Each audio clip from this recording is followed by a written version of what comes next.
Catherine Bernardo, isa sa pinakamayamang celebrity sa Pilipinas. Wala sigurong tututol kapag sinabing si Catherine Bernardo ang pinakasikat na aktres at in-demand celebrity endorser ngayon sa bansa.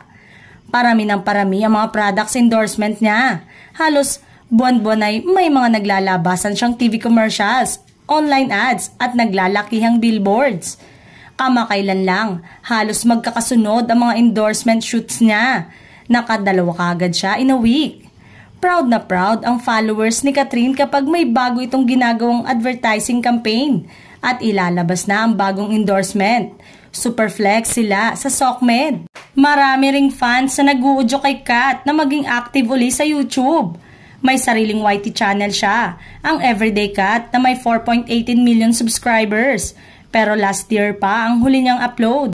Imagine, kung magiging active uli sa YT si Kat, siguradong milyon-milyon din ang added income niya rito.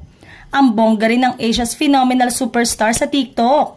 Kahit wala siyang bagong content, ay nakahamig na siya ng 9.5 billion views.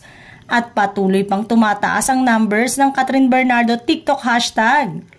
Napasana all na lang ang netizen sa mga blessings ng idolo nila. Sabi pa ng iba, hindi sila magtataka kung bilyonarya na si Catherine dahil sa napakaraming endorsement at project nito.